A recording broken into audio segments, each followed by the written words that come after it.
Да, во продолжение, како што кажавме, ќе ги слушнеме сите одговори што не интересираат и засегаат во врска со оваа акција на Регулаторната комисија за енергетика. Секогаш кога сме имале оваа тема околу енергетската сиромаштија и тоа како привлекувала многу внимание и се јавувале многу гледачи, па затоа одговорите секако ги бараме од првиот човек на Регулаторната комисија за енергетика, господинот Марко Бислимовски. Господине Бислимовски, добро утро и благодарам што ова утро сте заедно со нас и со нашите гледачи, конечно да им дадеме одговори во однос на енергетската сиромаштија. Добро утро и ви благодарам на поканата.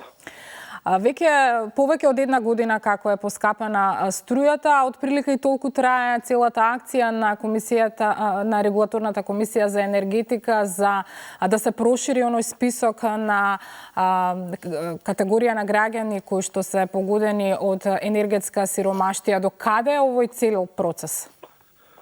Значи, Регулаторната комисија за енергетика не е надлежна институција за определување на мерки за заштита од енергетска сиромаштија, но имајќи во предвид дека е во постојана комуникација и со граѓаните, исто така го знаеме дека има одредени проблеми на одредени категории на домаќинства во однос на плаќањето на сметки за електрична енергија. Од текот на месец декември започнавме иницијатива со која што предлагаме да се зголеми опсегот на граѓаните кои што користат субвенции за покривање на трошоците за електрична енергија. Во овој момент единствено што примаат субвенција од 1000 денари месечно се потрошувачите кои што имаат статус на кои што добиваат социјална помош. И сметаме дека е тоа недоволно и дека овој опсег на категории на граѓани кои што примаат дополнителна субвенција за заштита од енергетска сиромаштија треба да се зголеми. Ние направивме еден предлог да се зголеми и со пензионери од прва категорија и со луѓе кои со домаќинства кои што има невработени каде што нигде не се евидентирани, но очигледно многу тешко се добиваат информации и податоци пред се во однос на потрошувачката на овие домаќинства, бидејќи голем дел од овие домаќинства трошат електрична енергија на броило кое што не е во нивна собственост. И ние во изминатиот период за оние домаќинства кои што веќе користат оваква помош од 1000 денари, се обидовме нивните податоци да ги скрстиме со податоците кои што ги има електродистрибуција и кај 70% не се совпаѓаат, значи тоа ќе би представувало еден долг и макотрпен процес. Од тие причини ние дадовме еден предлог, јас веќе јавно го објавив, а тоа е да добиваат домаќинствата во државата помош за енергетска сиромаштија врз основа на приходите кои што ги остваруваат. И при тоа, оние домаќинства кои што имаат најмали приходи и кои што некаде се совпаѓаат со минималната потрошувачка кошничка која што ја објавува Сојузот на синдикати, треба да примаат најголема помош. Оние како ќе се зголемуваат приходите, така и помошта на потрошувачите, на домаќинствата ќе се намалува. Се разбира, има голем број на граѓани кои што немаат никаква потреба да бидат субвенционирани од страна на државата. Инаку идејата е секое домаќинство кога ќе се стекне со ова право да добие финансиски средства за енергетска сиромаштија, тие пари или како ваучер да му се префрлат на домаќинството или тие пари директно да се префрлат на сметката на снабдувачот со цел да се избегнат ситуации на злоупотреби. Односно поентата е парите да завршат таму каде што треба со цел да се подобри ликвидноста на целиот електроенергетски сектор од една страна, а од друга страна да им се помогне на оние категории на граѓани кои што реално имаат проблем при покривањето на нивните трошоци за електрична енергија. Бидејќи споменавте дека треба да се прошири тој список, нели, со пензионери од прва група, со предпоставувам стечајци, луѓе кои што станале без работа во време на ковид пандемијата. Кажите ми, тука секако мора да бидат вклучени повеќето институции. Каква е соработката? Има ли соработка со институциите, па и политичките партии? Имате ли поддршка?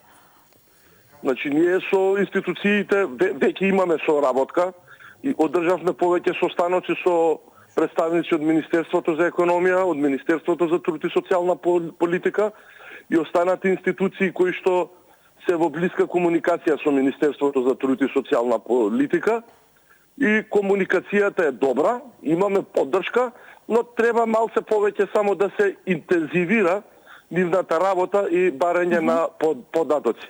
Инаку за оваа работа нити некогаш сме барале, нити ќе бараме поддршка од политички партии, бидејќи регулаторната комисија за енергетика е независно тело и за оваква идеја мислам дека треба за да се прошири опфатот на ранливи категории на потрошувачи, нема потреба од никаква политичка поддршка.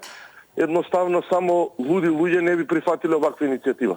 Има ли надеж за брзо да се промени тој закон во кој што ќе се прошири листата на оние граѓани кои што би требало да земаат субвенции за енергетска сиромаштија или? Какви се вашите очекувања? Значи, ја мислам дека вече сум сигурен дека нема потреба за промена на закон. Едноставно со законот за енергетика е утврдено Министерството за економија во соработка со Министерството за труд и социјална политика да изготват програма за заштита на ранливи категории на потрошувачи. Значи се е во рамките на самите министерства и нема никаква потреба од промена на закон. Најголем проблем во целиот овој процес имаме во однос на вкрстувањето на податоците. Односно, од една страна се податоци за приходите на домаќинствата и нивната помош што ја примаат од државата, а од друга страна се податоците во однос на нивните броила. И тие, како што кажав предмалку, во 70% од случаевите не се совпаѓаат. Дека мора на точно броило кое што е заведено во ЕВАНА да се даде помош за тој граѓанин на кој што му треба таа помош. И тука нема простор за никакви грешки и мислам дека тоа ќе одземе најголемо време, но верувам дека и ЕВАНА, односно електродистрибуција, апсолутно ќе бидат на ниво на задачата. Така, тоа значи да им објасниме на нашите гледачи дека всушност граѓаните не треба ништо да прават, не треба да одат во ниту една институција да поднесуваат докази така натаму, дека нели треба им следува. Сега овој концепт кој што се тера и верувам дека сите институции ќе направат се што треба за да заживее брзо, е во таа насока граѓаните никаде да не треба да одат, едноставно да бидат само известени. И при тоа единствено можеби ќе има потреба да си го пријават нивното броило кое што го користат, а се води на друго име, само да го вратат на нивно име за да си има точна евиденција. Така. Како би ги заштитиле граѓаните од евентуални злоупотреби?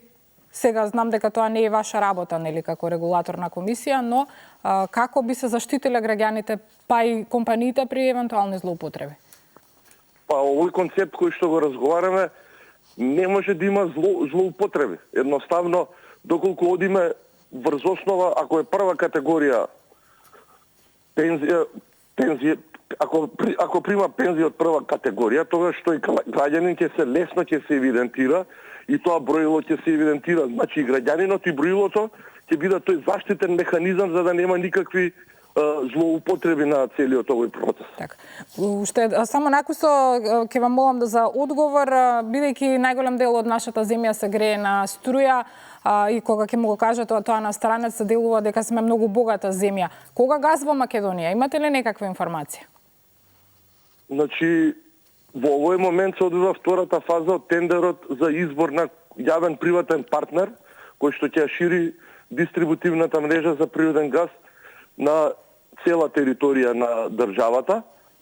И јас верувам дека тој процес кој што го води владата, некаде ќе заврши, за избор на најповолен понудувач ќе заврши некаде до првата половина на оваа година, пошто новиот јавен приватен партнер ќе започне со инвестиции во развој на дистрибутивна мрежа за природен газ.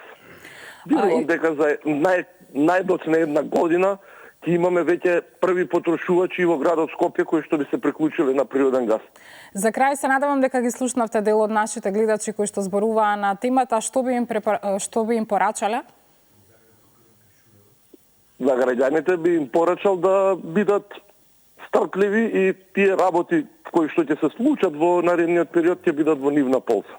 Да. Господине Бислимовски, ви благодарам за одвоеното време што ова утро најдовте време за нашите гледачи да им објасните се во врска со она акција за енергетска сиромаштија која трае веќе подолг период, односно околу една година, и се надевам дека наскоро ќе има реализација на сето ова и сите оние граѓани кои што имаат потреба од ваучери за подмирување на сметките за топлинска и електрична енергија дека во брзо време и ќе ги добијат.